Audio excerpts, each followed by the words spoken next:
Morning time stories. తల్లి ప్రేమ. అది ఉదయకాల సమయం. ఆ సమయంలో ఆరావళి ఒకచోట ఒంటరిగా కూర్చుని ఉంటుంది. చాలామంది అటుగా వెళ్తూ ఉంటారు, కానీ ఆమెను ఎవ్వరూ పట్టించుకోరు. అరావలి అటుగా వెళ్తున్నప్పుడు ఆమెతో అత్త అత్త, సీతమ్మత్త అని పెద్దగా పిలుస్తుంది. కాని ఆమె చూసి చూడనట్టుగా నాకు పనుందమ్మా, నేను వెళ్తున్నాను అంటూ వెళ్ళిపోతుంది. ఆ మాటలకి తను చాలా బాధపడుతుంది. ఇంతలో వాళ్ళ అక్క సితార అక్కడికి వచ్చి, ఇక్కడ కూర్చున్నావా? నీకోసం ఎంతసేపటి నుంచి అమ్మ నేను వెతుకుతున్నామో తెలుసా? అన్నం తినడానికి అమ్మ పిలుస్తుంది, అన్నం తిందాంరా. అక్క చూసావా అక్క, పండగని చుట్టుపక్కల వాళ్ళందరింటికి చుట్టాలొచ్చారు, మన ఇంటికి మాత్రం ఎవ్వరూ ఎందుకు రాలేదు? నాన్నున్నప్పుడు అందరూ వస్తూ ఉండేవాళ్ళు, వారం రోజులు మన ఇంట్లోనే ఉండేవాళ్ళు. ఇప్పుడెందుకని మన ఇంటికి ఎవ్వరూ రావడం లేదు? ఈ బంధువులందరూ ఇంతేనమ్మా.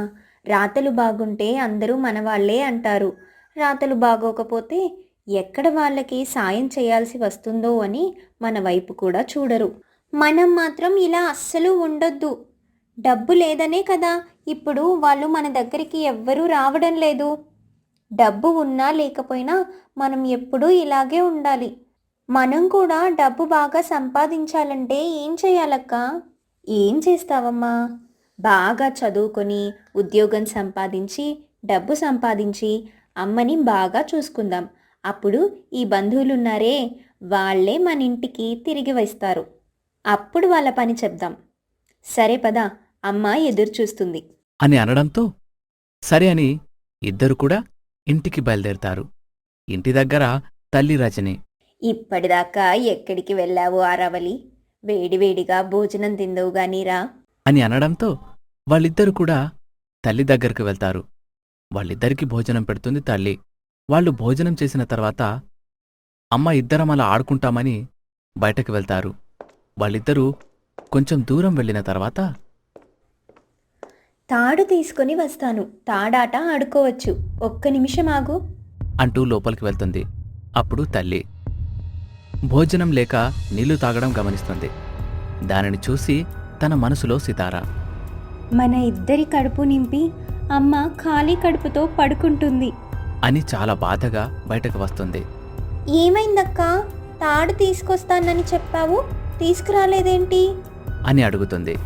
అమ్మ మన కడుపు నింపి ఆమె నీళ్లు తాగి బతుకుతుంది. ఆమె కోసం మనం ఏమైనా చెయ్యాలి. కేవలం అమ్మ ఒక్క పూట మాత్రమే తింటుంది. ఆమెకు మనం కనీసం 2 పూటలైనా భోజనం పెట్టేలాగా చూడాలి. ఇలా ఆటలు కాదు, ఏదైనా పని చూసుకుందాం పద అని అనడంతో సరే అక్క పద అని అనడంతో ఇద్దరు కూడా కలిసి పని కోసం వెతుకుతూ ఉంటారు. ఇంతలో ఒకచోట రాజయ్య అనే వ్యక్తి కనిపిస్తాడు. అతన్ని చూసి, ఆరావళి, అతను చూడు, పెద్ద మనిషిలాగా ఉన్నాడు. అతని దగ్గరికి వెళ్ళి ఏదైనా పని దొరుకుతుందేమో అడుగుదాం. అందుకు తను సరే అంటుంది. ఇక ఇద్దరు కూడా అతని దగ్గరికి వెళ్ళి పని గురించి అడుగుతూ ఉంటారు. అప్పుడు అతను, ఏం పని చేస్తారు మీరు? నా దగ్గర ప్రతిరోజు పని ఉంటుంది. నాది స్వీట్ షాపు, మిఠాయిలు తయారు చేయాలి. మీరు తయారు చేస్తారా? అందుకు వాళ్ళు, మేము తయారు చేస్తాము అని అంటారు. మీకు పొంగలి తయారు చేయడం వచ్చా? అందుకు వాళ్ళు వచ్చు అని చెప్పడంతో అతను సరి అని చేయమని అంటాడు. వాళ్ళిద్దరు కూడా వంటగదిలో పొంగలి తయారు చేస్తూ ఉంటారు. రాజయ్య తన మనసులో, స్వీట్ షాప్ అంటే అన్నీ ఉండాలి, అందుకని నేను అన్నీ తయారు చేస్తే ఈ సుబ్బయ్యేమో నాకు పొంగలి కావాలని పట్టుబట్టుకుని కూర్చున్నాడు. ఈ పొంగలి సరిగ్గా లేకపోతే నా పనైపోతుంది. కాని చూద్దాం, వాసనైతే గుమాయించి కొడుతుంది, రుచి కూడా అంతే ఉంటే డబ్బులు బాగా వస్తాయి. పనివాడు రాకపోవడం, వీళ్ళు సమయానికి దొరకడం అంతా దేవుడి దయ అనుకుంటూ అటూ ఇటూ తిరుగుతూ ఉంటాడు. కొంత సమయం తర్వాత వాళ్ళిద్దరు కూడా అతని దగ్గరికి వచ్చి, పొంగలి పూర్తయిపోయింది బాబు, ఒక్కసారి రుచి చూసి చెప్పండి అని అనడంతో అతను సరి అని దాన్ని రుచి చూసి, చాలా బాగుంది, చాలా అద్భుతంగా చేశారు, ఇది ఖచ్చితంగా అందరికీ నచ్చుతుంది. మీకు ఎంత డబ్బు కావాలో చెప్పండి, అంత డబ్బులు మీకిస్తాను అని అంటాడు. మీ ఇష్టం, ఎంతో కొంత ఇవ్వండి అని అనడంతో అతను వాళ్ళకి 2000 రూపాయలిస్తాడు. దాన్ని చూసి వాళ్ళు చాలా సంతోషపడతారు. మేము ఆదివారము అలాగే సాయంత్రం 5 గంటల నుంచి ఖాళీగానే ఉంటాము. మీకేదైనా అవసరమైతే మాకు ఫోన్ చేయండి. ఇది మా అమ్మ నంబర్. అంటూ ఫోన్ నంబరిస్తారు. అందుకతను తప్పకుండా చేస్తానమ్మా అని అనడంతో వాళ్ళు చాలా సంతోషపడుతూ అక్కడ్నుంచి వెళ్తారు. వాళ్లలో వాళ్ళు మాట్లాడుకుంటూ, రోజూ ఇలాంటి పని ఉంటే బావుండు. మనం అమ్మకి సహాయం చేసినట్టు ఉంటుంది. ఈరోజు మనం నెల రోజులకు సరిపడే డబ్బులు సంపాదించాము. కూరగాయలు, బియ్యం తీసుకొని వెళ్దాం. దీన్ని చూసి అమ్మ చాలా సంతోషిస్తుంది అని అనుకొని ఇద్దరు కూడా మార్కెట్కి వెళ్ళి కావలసిన కూరగాయలన్నీ కూడా తీసుకొని మళ్ళీ తిరిగి ఇంటికి ప్రయాణమవుతారు. ఇదిలా ఉండగా ఇంటి దగ్గర పిల్లలు కనబడ్డం లేదని తల్లి చాలా కంగారు పడుతూ చుట్టుపక్కల వాళ్ళని అడుగుతూ ఉంటుంది. ఇంతలో వాళ్ళక్కడ కనిపించడంతో తల్లి ఏడుస్తూ, ఎక్కడికి వెళ్ళారు? 2 గంటల నుంచి కనిపించకుండా వెళ్ళిపోతే నా ప్రాణం విలవిలలాడుతుంది. అసలుకే రోజులు బాగోలేదు. అసలెక్కడికి వెళ్ళారు అని గట్టిగా అనడంతో వాళ్ళు జరిగిన విషయం చెప్తారు. ఆ మాటలు విని తల్లి కన్నీరు పెట్టుకుని వాళ్ళని ఇంట్లోకి తీసుకెళ్తుంది. అక్కడ వాళ్ళిద్దరూ జరిగిన విషయమంతా చెప్తారు. అందుకు తల్లి, అమ్మా, మీరు నా కోసం కష్టపడాల్సిన పని లేదు. నేను 4 ఇళ్లలో పాచి పని చేసైనా మిమ్మల్ని బ్రతికించుకుంటున్నాను.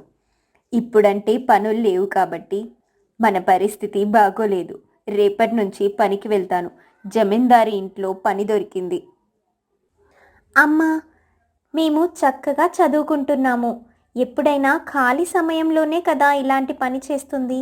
ఆ డబ్బుతో మనం తృప్తిగా బతకొచ్చు అన్న ఉద్దేశం అని అనడంతో తల్లి ఏం మాట్లాడదు. వాళ్ళిద్దరూ, అమ్మా, మేమే స్వయంగా నీకోసం వంట చేస్తామమ్మా అంటూ తల్లిని అక్కడే కూర్చోబెట్టి వాళ్ళిద్దరూ కలిసి వంట చేస్తూ ఉంటారు. కొంత సమయానికి వంట పూర్తవుతుంది. వాళ్ళు తల్లికి ప్రేమగా భోజనమందిస్తారు. దాన్ని తిని తల్లి కంటతడి పెట్టుకుంటుంది. నా కడుపు నింపడం కోసం మీరెంత పని చేశారమ్మా అంటూ తృప్తిగా భోజనం చేస్తుంది. దాన్ని చూసి వాళ్ళిద్దరూ కూడా చాలా సంతోషపడతారు. ఆ రోజు గడిచిపోతుంది. ఆ మరుసటి రోజు ఉదయం పిల్లలిద్దరూ కూడా స్కూల్కి వెళ్ళిపోతారు. తల్లి పనికి వెళ్ళిపోతుంది. అక్కడ పనికి వెళ్ళింది ఎవరి దగ్గరో కాదు, రాజయ్య దగ్గరకు. రాజయ్య భార్య శకుంతల ఆరోగ్యం బాగోక పనిమనిషి కోసం అతనామెను పిలుస్తాడు. రజని ఆ ఇంట్లో పనిచేస్తూ ఉంటుంది. అమ్మా, మీ పేరేంటి? నా పేరు రజని అండి. నిన్ను చూస్తుంటే అచ్చం నా కూతుర్ని చూస్తున్నట్టే ఉంది. నా కూతురు కూడా అచ్చం నీలాగే ఉంటుందమ్మా. అవునా అమ్మగారు? మీ కూతురిప్పుడు ఎక్కడుంటున్నారు? పెళ్లి చేసి అత్తారింటికి పంపించారా? అందుకు ఆమె ఏడుస్తూ, లేదమ్మా, పాడెకట్టి శ్మశానానికి పంపించాల్సి వచ్చింది. నా కూతురు చచ్చిపోయింది. ఎవరినో ప్రేమించి వాడు కాదన్నాడన్న ఉద్దేశంతో మమ్మల్ని ఒంటరి వాళ్ళని చేసి వెళ్ళిపోయింది. చచ్చిపోయేటప్పుడు ఈ తల్లి ఒక్కసారి కూడా గుర్తు రాలేదనుకుంటా. నాకు కడుపు శోకాన్ని మిగిల్చి వెళ్ళిపోయింది అంటూ చాలా బాధపడుతూ ఉండగా రజని ఆమెను ఓదారుస్తుంది. ఊరుకోండి అమ్మగారు, బాధపడొద్దు. భగవంతుడు ఎందుకు మన రాతల్ని ఇలా రాస్తాడో అర్థం కాదు అని ఓదారుస్తూ ఉంటుంది. అప్పుడు ఆమె, చూడమ్మా, నువ్వు నన్ను అమ్మగారు కాకుండా అమ్మ అని పిలవమ్మా. చనిపోయిన నా కూతుర్ని నీలో చూసుకుంటాను అని అనడంతో ఆమె కంటతడి పెట్టుకుంటూ సరే అమ్మా అని అంటుంది. అలా రజని ఆమెతో మాట్లాడుతూ ఉంటే ఆమెకు ఎక్కడలేని ఉత్సాహం వచ్చి ఆమెతో మాట్లాడుతుంది. అలా రోజులు గడుస్తూ ఉన్నాయి. ప్రతిరోజు కూడా రజని రాక కోసం ఎదురుచూస్తూ ఉంటుంది. శకుంతల ఆమె వచ్చినప్పుడు ఎంతో ఆనందంతో ఇద్దరూ కలిసి పనిచేస్తూ ఉంటారు. దాన్నే గమనించిన రాజయ్య తన మనసులో, రజని ఏ ముహూర్తంలో ఇక్కడికి వచ్చిందో నా భార్యలో పూర్వవైభవం కనిపించింది. చాలా చాలా సంతోషంగా ఉంది నాకు. ఈ అమ్మాయికి జీతం ఒకటే కాదు, నా కూతురులాగా కావలసిన అన్ని చూసుకుంటాను అని అనుకుంటాడు రాజయ్య. అలా రోజులు గడుస్తూ ఉంటాయి.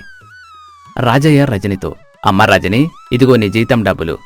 అలాగే నీ కుటుంబానికి ఏం కావాలో చెప్పు, నేను ఖచ్చితంగా సాయం చేస్తాను. నువ్వు వచ్చిన తర్వాతే నా భార్య ఆరోగ్యం కుదుటపడింది, సంతోషంగా కనపడుతుంది. నువ్వు మాత్రం పని అస్సలు మానేయొద్దమ్మా. కావాలంటే జీతం ఎక్కువ ఇస్తాను చాలా కృతజ్ఞతలండి. నేను పని మానను. నాకిక్కడ ఒక తల్లి తండ్రి దొరికారు. ఒంటరిగా ఉన్న నాకు మీరు దొరకడం నా అదృష్టం.